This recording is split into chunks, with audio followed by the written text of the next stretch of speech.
কালকে ১৩ই জুন। আর কালকে কি বলো তো? কালকে হলো বিটিএস ফেস্তা ডে। তো তোমরা কি জানো বিটিএস ফেস্তা আসলে কি? আর কেনই বা ১৩ই জুন ফেস্টা ডে হিসেবে পালন করা হয়? আসলে বিটিএস ফেস্তা হলো বিটিএস এর ডেবিউ অ্যানিভার্সারি পালনের দিন। ২০১৩ সালের 13 জুন বিটিএস এর ডেবিউ হয়। তো সেই জন্যই প্রতি বছর ১৩ই জুন বিটিএস ফেস্তা হিসেবে পালন করা হয়। এই বিটিএস ফেস্তা মোটামুটি পুরো মাস জুড়ে সেলিব্রেট হয়। বিভিন্ন ধরনের exclusive content, fan dedicated photos, video, গান, বিভিন্ন ধরনের ফান চ্যালেঞ্জ, লাইভ স্ট্রিম ও সব মিলিয়ে গোটা মাসটা বিটিএস এবং আর্মিদের খুব আনন্দেই কাটে। এই ফেস্টা বিটিএস এবং আর্মি একসাথে সেলিব্রেট করে এবং এই সেলিব্রেট এটা প্রমাণ করে যে বিটিএস এবং আর্মি সকলেই এই সুন্দর জার্নিতে একে অপরের সাথে আছে। ২০২৫-এর এই ফেস্টা আর্মিদের কাছে একটু বেশি স্পেশাল, কারণ বিটিএস এর প্রায় সবাই তাদের মিলিটারি সার্ভিস কমপ্লিট করে ফেলেছে।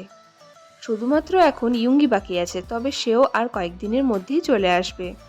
এটি বিটিএস এর ১২তম ডেবিউ অ্যানিভার্সারি। সেই জন্য গোটা ওয়ার্ল্ডের আর্মিরা সবাই খুবই এক্সাইটেড।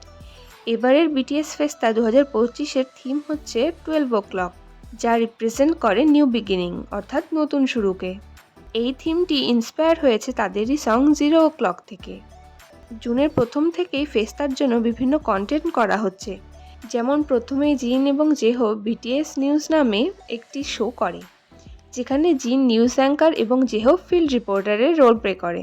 এরপর জিন এবং জেহোপের বিভিন্ন ফটোশ্যুট, কনসেপ্ট ভিজুয়াল, তাদের ফেস্টার থিম, 12 o'clock-এর টিজার, বিহাইন্ড দ্য সিন এগুলো শেয়ার করা হয়।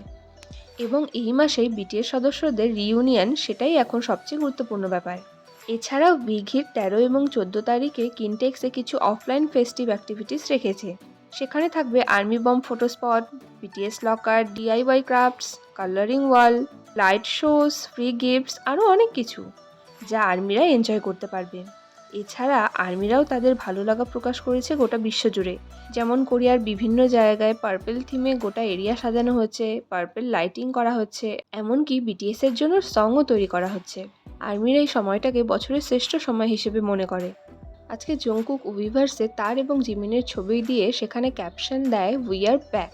কিছু কিছু আর্মিরা মনে করছে ১৩ এবং ১৪ তারিখে জেহোপের solo hope on the stage encore কনসার্টে বিটিএস এর গ্রুপ পারফরমেন্সও থাকতে পারে।